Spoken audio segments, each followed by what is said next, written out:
சூரிய அஸ்தமனத்தின் கடைசி கதிர்கள் எருசலேம் தேவாலயத்தின் சுவரில் இருந்த சீரற்ற கற்சுவர்கள் வழியாய் பாய்ந்தது. அதில் உருவான நிழல்கள் இயற்கையின் கற்பனையின் ஓவியத்தை தீட்டிக் கொண்டிருந்தது.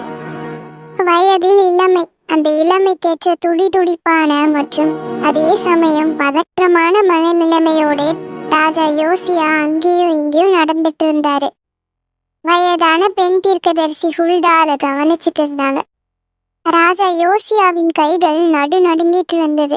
அந்த நடுநடுங்கிற கையில நியாயப்பிரமாண புஸ்தகத்தின் சுருள் இருந்தது. அது அப்பதான் ஆலயத்தை சுத்தம் பண்ணும் பொழுது புழுதி தட்டி தூசி தட்டி எடுக்கப்பட்டிருந்தது. அந்த அமைதியான சாயங்கால வேளையில அவர் கையில் இருந்த நியாயப்பிரமாணத்தின் வார்த்தைகள் தீர்க்கமான குரலா யோசியாவின் மனதில் எதிரொலிச்சிட்டு இருந்துச்சு. தீர்க்கதரிசி ஹுல்தாவின் கண்கள் வயதாகி இருந்தாலோ அதில் இருந்த ஞானம் பாலைவன மணலை போல கணக்கில் அடங்காத அனுபவங்களை கொண்டிருந்தது. அந்த அனுபவத்தோடும் கனத்த இதயத்தோடும் யோசியா ராஜாவையே பார்த்துட்டு இருந்தாங்க. கண்டெடுக்கப்பட்ட நியாயப்பிரமாண சுருளை பார்த்ததுக்கு அப்புறம் இஸ்ரவேலின் பாவம் எவ்வளவு கொடூரமா இருந்தது என்பது யோசியா ராஜாவுக்கு நல்லாவே புரிஞ்சிருக்கும். அந்த பாரம் தான் இப்ப அவரை நிலை இல்லாம வச்சிருக்கு என்பதை ஹுல்தா புரிஞ்சுக்கிட்டாங்க. அந்த சமயத்துல இஸ்ரேல் ஜனங்கள் சிலை வழிபாடுகள்ல ஊறி போயிருந்தாங்க. மெய்யான ஒரே தேவன் யாவேவை விட்டு விட்டு கற்களாலும் மரங்களாலும் உருவாக்கப்பட்ட கடவுள்களை தேடி வழிபட்டுட்டு இருந்தாங்க. கடவுளோட இஸ்ரேல் ஜனங்கள் செய்த உடன்படிக்கைக்கு எதிராக செஞ்ச துரோகம் தாங்க இது. இதற்கான நியாய தீர்ப்பு எவ்வளவு கடுமையா இருக்கும்னு தான் இந்த நியாய பிரமாண புஸ்தகத்துல போட்டிருக்கோம். ஆனா இந்த கசப்பான உண்மையை ராஜா எப்படி ஏத்துக்குவாருன்னு ஹுல்தா யோசிச்சுட்டு இருந்தாங்க. இத பற்றி விசாரிக்க யோசியா ஹுல்தா கிட்ட கொஞ்சம் ஆட்களை அனுப்பி வைக்கிறாரு. அவங்கள பார்த்ததும் யோசியான்னு அவங்களோட வயதான தழுதழுத்த குரல்ல கூப்பிடுறாங்க. ஹுல்தாவின் குரல் கரகரப்பா இருந்தாலும் அது அரசவையின் முற்றத்தில் கம்பீரமா ஒலிச்சதுங்க. இஸ்ரவேலின் கடவுளாகிய ஆண்டவர் கூறுவது இதுதான். யூதாவின் அரசர் யோசியா படித்த அந்த நூலின் வார்த்தைகளின்படி இந்த இடத்திற்கும் அதில் வாழ்வோருக்கும் தீங்கு வர செய்வேன் என்று ஆண்டவர் சொல்லியிருக்கிறார். ஏனெனில் அவர்கள் என்னை புறக்கணித்து விட்டு வேற்று தெய்வங்களுக்கு தூபம் காட்டினர். அவர்கள் தங்கள் கைவினையான சிலைகள் அனைத்திலும் எனக்கு சினம் மூட்டினர். எனவே இவ்விடத்தின் மேல் கொண்ட என் சினம் கனன்று எரியும், அதை தணிக்க இயலாது அப்படின்னு ஹுல்தா சொல்லி முடிக்கிறாங்க. இதை கேட்டதோ யோசியாவின் முகம் வெளிரி போச்சு. பயத்துல அவருடைய இளமைக்கு இருந்த துணிச்சல் தவிடுபொடியாயிடுச்சு. அவருடைய முழங்கால் தானாக முடங்கியது. ஹுல்தாவின் வாயிலிருந்து வந்த ஒவ்வொரு வார்த்தைகளும் மணல் புயல் போல அவரை தாக்கியது.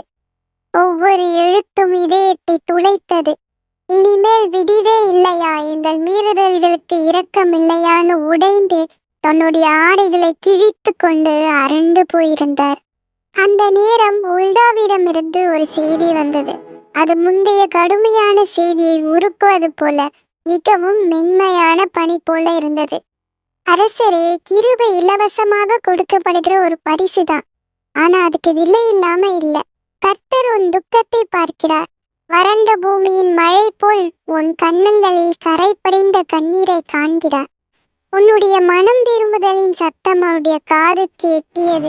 அது தேவாலயத்தில் பாடப்படும் எந்த பாடலை விடவும் விலையேற பெற்ற இன்னிசையாய் இருக்கிறது.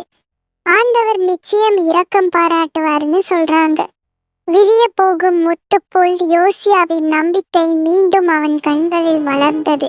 நிமிர்ந்த தோள்களுடனும் புதிய உறுதியுடனும் ராஜா கம்பீரமான குரல்ல, தேவன் நமக்கு இரக்கம் பாராட்டுவாரானால் அதற்கான மாற்றங்களை ஏற்படுத்துவோம் என்று சொல்றாரு.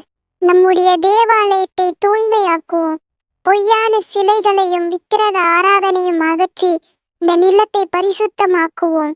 ஒரே உண்மையான கடவுளின் வழிபாட்டிற்கு நேராய் திருப்புவோம்னு ஒரு அறிக்கை விடுறாரு. இதை கேட்டதும் ஹுல்தாவின் உதட்டுல புன்னகைப்பூ மலர்ந்தது. யோசியா எடுத்திருக்க இந்த பாதை நீண்டதும் கடினமானது. ஒரு பாலைவனத்தின் வழியாய் போகும் பொழுது இருக்கிறது போல இந்த பாதையில் சந்தேகங்கள் மற்றும் சோதனைகள் இருக்கும். அந்த சந்தேகங்கள் மணல் புயல் போல இவர்களை தாக்கலாம். காணல் நீர் போன்ற அதிசயங்கள் இவர்களின் திசையை மாற்றி ஏமாற்றலாம். சில பலவீனங்கள் தரிசு நிலத்தில் சுட்டெரிக்கும் சூரியனைப் போல இவர்களை பின்னடைய செய்யலாம்.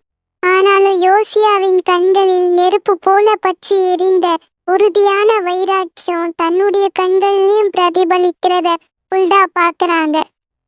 ராஜா, இதை மட்டும் மனசுல வச்சுக்கோங்கன்னு உல்தா ஒரு விஷயத்தை எச்சரிக்கிறாங்க. கடவுள் உங்களை முழுசா மன்னிச்சிட்டாருன்னு நினைச்சு கவனம் இல்லாம இருந்துடாதீங்க. உங்கள் நம்பிக்கைய உறுதியா பிடிச்சிட்டு இருங்க. ஏன்னா கடவுள் உங்க அருகிலே இருக்கார். அவர் உங்கள் நடைகளை ஸ்திரப்படுத்துவார், உங்கள் ஆவியை பலப்படுத்துவார். முடிவில் யூதா ராஜ்யத்திற்கு ஒரு புதிய விடியலை வெளிப்படுத்துவார்னு சொல்லி முடிக்கிறாங்க. தீர்க்கதரிசி உல்தா, நான் நிச்சயம் தடுமாற மாட்டேன். கடவுளின் கிருபையால் யூதா தேசம் முழுவதும் சத்தியத்தின் வெளிச்சத்தில் மறு உருவ எடுக்கும்னு உறுதியா சொன்னது அந்தி சாயிர நேரத்துல தீர்க்கமா எதிரொலிச்சது. யோசியா திரும்பி போறாரு. யூதாவின் எதிர்காலத்தை கட்டி பாதுகாக்கும் பாரம் முழுவதும் யோசியா மேல விழுந்திருப்பத உல்தா கவனிச்சிட்டு இருந்தாங்க. யோசியா தன் ஆடையை கிழிச்சது போலதான் யூதாவின் பாவமான நிலை இருந்தது. ஆனால் தீர்க்கதரிசின் எச்சரிப்புக்கு பணிந்து இந்த இளம் யோசியா ராஜா மனம் திரும்பி தேசத்தை சுத்திகரித்தது அந்த கிழிந்த ஆடையின் முதல் தையல் போல இருந்தது. ஒரு புதிய விடியலின் கதையை நெய்தது.